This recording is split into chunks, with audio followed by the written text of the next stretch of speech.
What is your starting 11 for England at the Euros? So I was just today doing this in my head. It's easier for me actually to go front to back.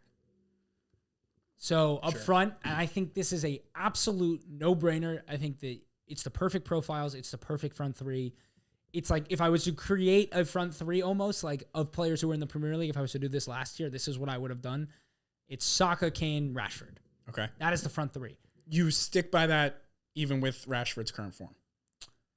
I think Saka and Rashford are the perfect complementary wings. Like Rashford on his day is Martinelli with better finishing. Yes.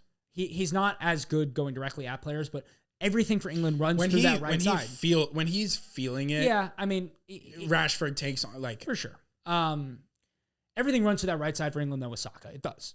Saka and Kane are excellent together. Saka has obviously been amazing for England for what's crazy to me is because I watch Arsenal and obviously I've been following Saka for even longer, through the academy and whatnot.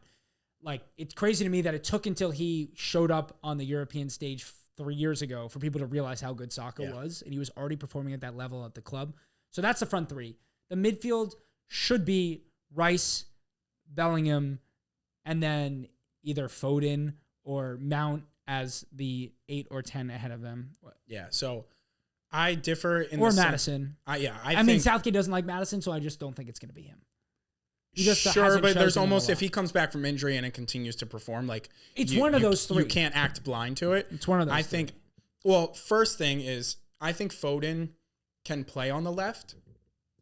So if you have Rashford still in this form, I would personally play Foden on the left, which to your dynamic piece might not work entirely well, but I think just getting the best players out there, and Foden is such a versatile player playing in that Pep system. He's played all across. Well, I think if you're going to play one of them out left and one of them through the center, they're going to rotate a lot, right? Yeah, all three of those players. Yes. Well, the funny thing is for me, the issue with playing Foden and Saka is when Foden plays as a midfielder, quote unquote, he likes to occupy right spaces more than left spaces. Yes. That means he's going to be in Saka's way a little bit more. That's why I think you need to stick him out as a left The question winger. is how comfortable can he be? I mean, for a while he did play there for City and he doesn't as much anymore. But I mean, I agree. If you can get Foden into the side. And service-wise. Grealish also can play out there. Yeah, I don't want Grealish. Service-wise, I think Saka, he's better at service from... ideally, service-wise, you want people getting to the byline on their strong foot and putting balls in. I think Saka's a special case where he doesn't need that. Foden being able to attack the byline and cut it back or dink it to Kane, I think he doesn't on have his much left. of a right foot versus where Saka has an excellent right foot. I think that works a lot. And then I saw a lot of people saying you can't play Bellingham and James Madison together. I think they could... Bellingham, the way he's playing... People are just judging Bellingham off the fact that he's playing as a 10 for Madrid. But he used to not play there. He's a box-to-box midfielder. And he would fit perfectly. Him and Rice is a perfect. And by the way, Rice provides you so much structure. Correct. And like we said, they should go out and dominate games. Right. You play Rice, and then you play Bellingham and Madison together. You're taking it to every 100%. single team. 100%. So that's the only thing. I would have Madison, Bellingham, so what's your and back Rice. four?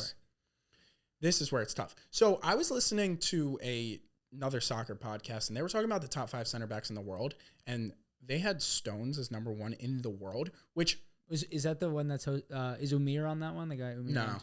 He thinks John Stone's the best center back of all time. Yeah, so I was shocked because I thought Stones was good and very solid in a City side where it's easier to excel than others. That shocked me. I didn't know that he was that highly rated. I feel like that last 6 months last year at City when he stepped into midfield, everyone was like, oh my God. The co-hosts, no one asked a question about it, which the only question mark was Virgil or Stones. So that surprised me. So I think Stones obviously gets in there. Okay. And then it's tough because you have so much depth, but are they that good? Right. Well, it's probably Stones as one of the center backs, Shaw at left back, and Walker at right back.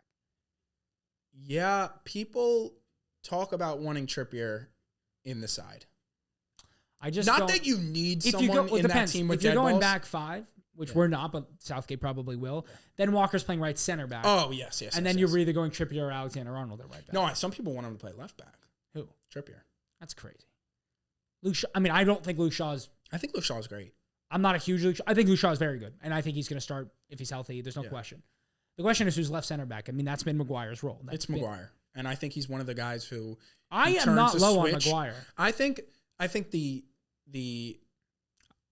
hate on him was so unfair. You look at other United Center. They just aren't that good of a team that with Lisandro all next summer year, when he was rumored to be going to West Ham for like 25 I thought million. it was a great deal. I was like, I will take him for 25 million. Yeah. He's a perfect rotation even for if Saliba. for depth as a starter on a lower side team, great. As depth for a better side, like I think he was getting unfair hatred 100%. in a United side who struggles with. I mean, I love to see him identity struggle right for now. United, but I think he would be great at my club. So I think it's Stone. I think it's It'll be in Stones a and 4. I think Maguire. it's Walker, Stones, Maguire, and I wouldn't mind Trippier at left back. I think he brings. I just think in a back 4, you're not going to see someone who has an unnatural, right. Which is fair because he's getting torn apart in defense as a right back. Like it would probably look worse at left back. I think. I mean, there's a chance like a Mark Way he sneaks in at left center back. I mean, I'm just he's good, but maybe people are going to want a non-Maguire. Who's your goalie? It's brutal because like if Ramsdale was playing all year, like if Ramsdale was Arsenal's starting keeper right now, I think he would have won the job. I think Pickford is just no good. Yeah. And I think it'll be Pickford though. Yeah, I think it'll be Pickford. I think it's a. What are the other I options? think Pickford and Maguire. It's like they turn into a top 5 goalie and a top 10 center back. Pickford has too many of those moments where it's like you should have saved that. But other than that, he's pretty good. I mean, he's good distribution. And he's like sick in the head, which I love watching him play. Didn't help Joe Hart, but it helps him. Yeah. It's crazy how they just breed that. And Nick Pope, I think, would have been in with a shout, but now with the injuries, and he's not going to play. Yeah. Ramsdale will be the backup. So that was my special mention because I think it's so tough to call getting to a final a disappointment and then losing to a France side that's it's more so absolutely what's unreal. happened in the past. Yeah, but I completely agree. You need to go win it. Yep. As we both agree that France is the clear favorite, do you agree England is the second favorite? Yes. Would you qualify them? Obviously, we don't know how the bracket turns out, but if they met in a final, would you qualify them losing to France in a final as a disappointment? Like, is it time for them to anything other win? than a win is the disappointment in Southgate has to be fired. I completely agree because I think Here's the question. At this point, you probably have 2 of the best 3 players in the tournament. I think the 3 best players are Mbappe, Kane, and Bellingham. Okay. Do you agree? I think the 3 best players are Mbappe, Kane, and Bellingham. I think that's close enough. Yeah. I think you have. I think it's hard to qualify like where you're putting defenders in. Right. I think in terms of. But you want to put like Saliba, who's not even going to start. That's for not. France. That's not what I was saying. I haven't looked at it enough. I think I don't think it's wildly outlandish to say those are 3 best players. Yeah, and it's like you get to these points, and it's like Kane missed the penalty. Is that Southgate's fault? But like you said, it's like get out of that shell of playing the 5, and it's like you have the best players in the world, and it's not debatable at this point. You have to go win things, be more dominant, like the way France dominates games consistently. You have to find that. Now that Bellingham is hitting the form that he's in, it's almost a joke that like they're going to have them 2 running off each other. Yeah. So, all right, I'm glad that we agree with that.